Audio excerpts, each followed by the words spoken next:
नमस्कार मित्रों, स्वागत है आपका आपके अपने YouTube चैनल अक्षर क्लासेस में। क्या आप जानते हैं बंदूक अस्त्र है या शस्त्र, तलवार अस्त्र है कि शस्त्र? आइए हम लोग जानते हैं सूक्ष्म विवेचन को कि आखिर अस्त्र और शस्त्र में क्या अंतर है। जब हम लोग बात करते हैं अस्त्र की, तो अस्त्र संस्कृत की अस धातु से व्युत्पन्न हुआ है, जिसका अर्थ है फेंकना। यानी कि वे आयुध, वे हथियार जो हाथ से फेंक करके चलाए जाते हैं, यानी कि दूर से ही क्षति करते हैं या दूर से ही व्यक्ति का नाश कर देते हैं, तो वो क्या कहलाते हैं? आपके अस्त्र कहलाते हैं। चलाने के बाद जो चलाने वाले से क्या हो जाएं? दूर हो जाएं, उसके हाथ से पृथक हो जाएं, तो वो आपके क्या कहलाएंगे?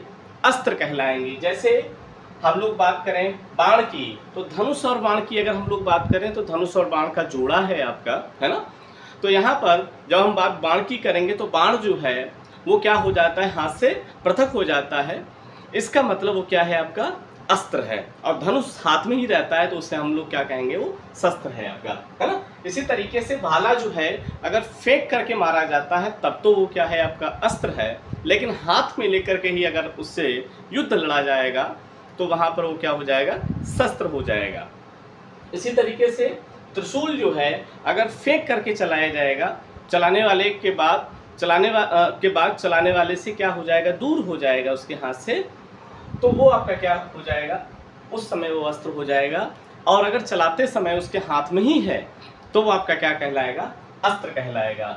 चूँकि बंदूक और गोली, इसकी अगर हम लोग बात करें तो बंदूक जो है आपका शस्त्र है, क्योंकि वो हाथ में ही रहता है। लेकिन बंदूक से दूर जा कर के जो नाश करने वाली है, जो क्षति पहुंचाने वाली है, जो गोली है, वो आपकी क्या है? अस्त्र है। तो चलाने के बाद चलाने वाले से जो दूर हो जाएं, वो आपके क्या है? अस्त्र हैं। इसी तरीके से इसमें ये बात भी जानने योग्य है कि मंत्रों के प्रयोग के द्वारा जो है इनका संधान किया जाता था। प्राचीन काल में हम लोगों ने देखा होगा कि कई प्रकार के अस्त्र हुआ करते थे, है ना। बहुत से दिव्यास्त्र होते थे। जैसे हम लोगों ने देखा होगा, सुना भी होगा कि महाभारत में अर्जुन के पास, श्री कृष्ण के पास, भीष्म पितामह के पास, कर्ण के पास, इनके पास कई जो थे वो दिव्यास्त्र थे। दिव्य शास्त्र नहीं, दिव्य अस्त्र थे। जैसे आपने सुना होगा ब्रह्मास्त्र, तो ब्रह्मशास्त्र नहीं वहाँ पे आता, ब्रह्मास्त्र आता है, क्योंकि वो एक दिव्य अस्त्र है आपका। एक समय में वो कई लोगों का क्या कर सकता है? विध्वंस कर सकता है। वर्तमान समय में हम इनको मिसाइल के तरीके से देख सकते हैं, या परमाणुविक जो अस्त्र हैं उनके तरीके से देख सकते हैं। इसीलिए नाम भी आता है प्रक्षेपास्त्र। मिसाइल को हिंदी में क्या कहते हैं? प्रक्षेपास्त्र। प्रक्षेप शास्त्र नहीं उसमें आता, क्योंकि वो दूर जाकर के जो है वो क्या करती है? विध्वंस करती है। उम्मीद है कि आप इस अंतर को जो है यहाँ पर समझ पा रहे होंगे। इसी तरीके से हम लोगों ने देखा होगा पाशुपते अस्त्र होता था शिव जी का, नारायण अस्त्र विष्णु जी का, है ना। तो ये क्या है? आपके ये सब आपके अस्त्र की श्रेणी में जो है आ जाते हैं। तो इनके प्रयोग के लिए हमको मंत्रों की आवश्यकता होती थी। मंत्रों के प्रयोग के द्वारा ही इनका क्या किया जाता था? संधान किया जाता था। वर्तमान समय में हम देख सकते हैं कि ये किसी प्रकार की ऊर्जा के द्वारा क्या होते हैं? संचालित होते हैं, चाहे वो अग्नि हो, गैस हो, विद्युत हो, या कोई भी यांत्रिक ऊर्जा या यांत्रिक उपाय है, उसके द्वारा ये क्या होते हैं? आपके संधानित होते हैं, उसके द्वारा ही ये चलाए जाते हैं, है ना। ये विशिष्ट होते हैं। जो अस्त्र होते थे वो सबके पास नहीं होते थे, या जो दिव्यास्त्र होते थे वो सबके पास नहीं होते थे, सभी योद्धाओं के पास नहीं होते थे। उसके लिए योग्यता की आवश्यकता पड़ती थी, तब भी करना पड़ता था। उसकी तब के बाद में जो है वो प्राप्त होते थे।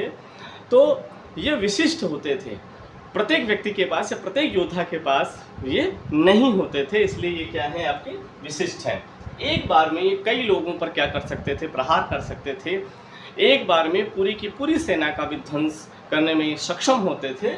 इसलिए अस्त्र जो है आपके क्या है? ज़्यादा घातक हैं। अब हम लोग बात करते हैं शस्त्र की। संस्कृत की शस धातु से जो है व्युत्पन्न हुआ है, जिसका अर्थ है काटना। जैसे तलवार काटने का ही काम करती है, छुरी है, गदा है, रिवाल्वर है, तो ये सब चलाते समय चलाने वाले के हाथ में ही बने रहते हैं। तो जो चलाते समय चलाने वाले के हाथ में ही बने रहें, हाथ से पकड़ करके जिनका प्रयोग किया जाएगा, जैसे तलवार है आपका, यहाँ पर आप देखिएगा त्रिशूल, ये आपका शस्त्र भी है और अस्त्र भी है। त्रिशूल अगर फेंक करके प्रहार किया जाएगा तब तो वो अस्त्र है, ठीक है, और अगर हाथ में लेकर के उसका प्रयोग किया जाएगा तब वो क्या हो जाएगा, शस्त्र हो जाएगा।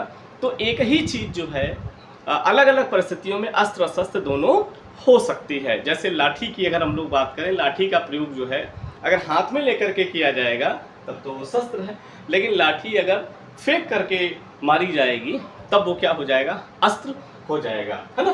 तो ये पास से ही क्षति पहुंचाने में जो है सक्षम होते थे, क्योंकि ये चलाने वाले के हाथ में ही बने रहते थे, चलाते समय चलाने वाले के पास ही बने रहते थे। मंत्रों के प्रयोग की इसमें कोई आवश्यकता नहीं पड़ती थी, ये सामान्य होते थे। इसमें जो आवश्यकता होती थी वो शारीरिक कुशलता की, कुशलता की या बाहुबल की अधिक आवश्यकता पड़ती थी। यहाँ पर योग्यता है, सिद्धि है, और यहाँ पर आप लोग क्या देख रहे हैं कि शारीरिक कुशलता जो है या बाहुबल की ज़्यादा आवश्यकता पड़ती थी, है ना। ज़्यादातर हम लोग देखते हैं कि जो शस्त्र हैं वो धातुओं के बने होते थे, चाहे तलवार हो, बर्छी हो, भाले हो, तो ये सब काहे के बने होते थे, धातु के बने होते थे, सामान्य होते थे। लगभग प्रत्येक योद्धा इनका प्रयोग करना जानता था, ठीक है। एक बार में एक ही व्यक्ति पर प्रहार किया जा सकता था। जिस समय लड़ाई हो रही होती थी तो एक ही व्यक्ति पर प्रयोग किया जा सकता था, यानी कि शस्त्र जो है अस्त्र की तुलना में कम घातक होते थे। तो इस प्रकार से हम लोग यहाँ पर इस सूक्ष्म विवेचन को समझ सकते हैं कि अस्त्र जो हैं वो आपके क्या हैं, जो हाथ से फेंक कर के चलाए जाएंगे वो आपके अस्त्र हैं, और जो हाथ में लेकर के जिनका प्रयोग किया जाएगा वो आपके क्या हैं, शस्त्र हैं। उम्मीद है आज के इस वीडियो में इस सूक्ष्म विवेचन को आप अच्छे तरीके से समझ पाए होंगे। अगर वीडियो अच्छा लगा हो तो प्लीज़ लाइक ज़रूर कर दें और कमेंट भी ज़रूर कर दें, और अगर चैनल पर नए हों तो चैनल को सब्सक्राइब जरूर कर लें। आज के लिए बस इतना ही, धन्यवाद।